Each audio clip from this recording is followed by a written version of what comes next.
Now the history of Joy Division and New Order, a band who changed their name when Ian Curtis committed suicide 4 years ago this month. Despite the hits like Blue Monday and Thieves Like Us, the band have retained a cult image and a sense of distance from the rest of the music scene.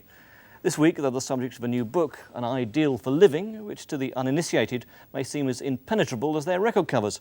It's written by Mark Johnson and 3 others and follows the band's careers from their beginnings in Manchester with almost day-by-day compilation of press clippings. Morrissey, before we look at the book, perhaps you could try and explain the extraordinary appeal of Joy Division and now New Order, speaking as a fellow Mancunian. I don't know whether I could explain it. I mean, they're treated quite unlike any other band in Britain, yes, really, aren't they? Are.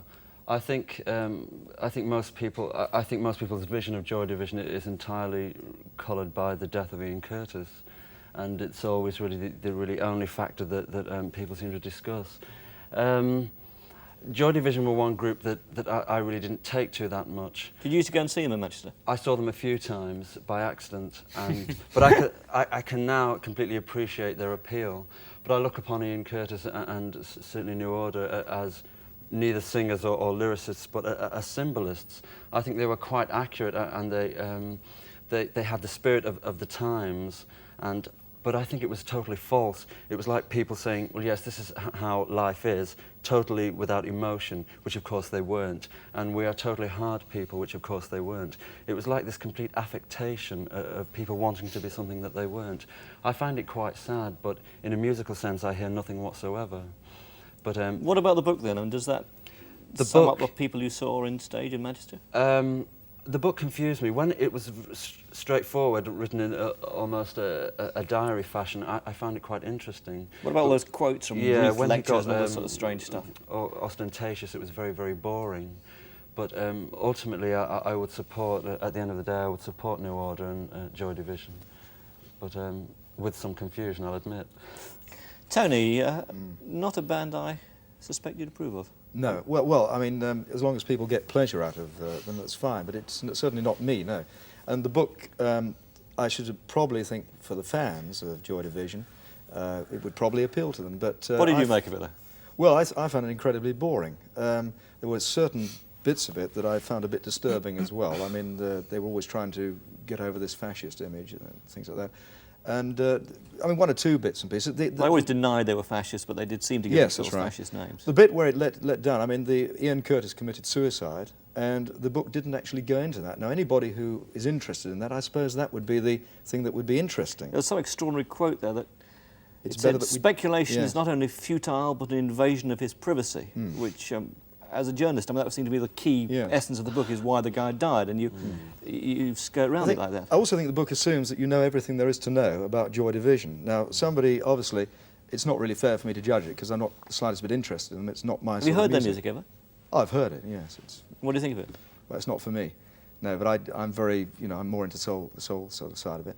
But the thing is that they assume that you know everything about the group. I would personally have liked them to go into detail about the individual members of the group, and they didn't do that. They went from one gig to another, and quite honestly, I'm not interested in the fact they appeared in the Cat's Whiskers Club in wherever it was, and they left the gear on the stage for a roadie to clear up. I mean, it's not interesting. I mean, that's what every group does. And there was one particular section where they said that because of Joy Division, or whatever they called themselves in those days, they proved that anybody could get together, even without being able to sing, being able to actually play an instrument. They claim in Smash Hits this week they still can't play as New Order, which I thought was slightly curious. Well, George, I wouldn't imagine you as a Joy Division fan. Maybe I'm wrong. You might be wrong. I might be wrong.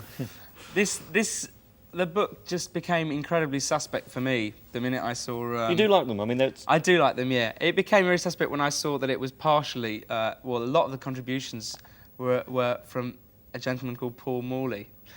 And you don't approve of Mr. Morley? You'd need a book a lot thicker than that just to list that man's ideas or hang-ups, whatever you like to call it. But it became very, very pretentious in so many areas that I actually didn't finish it. I didn't get anywhere near finishing it. And I actually really liked Joy Division, or particularly their second album. What? Closer? Closer. I thought Closer. The second side of Closer is one of my favourite albums. It's just beautiful. I mean, like, musically... 24 Hours, sounds like... I can't remember. There was The Eternal and... Yeah, 24 Hours. There's just 4 tracks, which I don't even know the listing of, but they're just beautiful musically. I didn't actually see it. I thought their image, all the way through liking them, I thought their image was pretentious and contrived, and it did have very fascist elements to it. But I thought the music was great. I thought it was quite good the way they didn't harp on about the death, because that was like, I thought that was almost like it could almost have been engineered. It was like awful. It was the way that they were elevated after Ian Curtis's death was really sick. But it was to make it a commercial book, that's what people yeah. want I to mean, know, no. George, To be isn't honest it? with you, I think that is a book for people who enjoy the idea of factory. The pictures weren't very Thank good you. either, Sorry, were but they? to stop you there. And An Ideal for Living, A History of Joy Division is published by Proteus.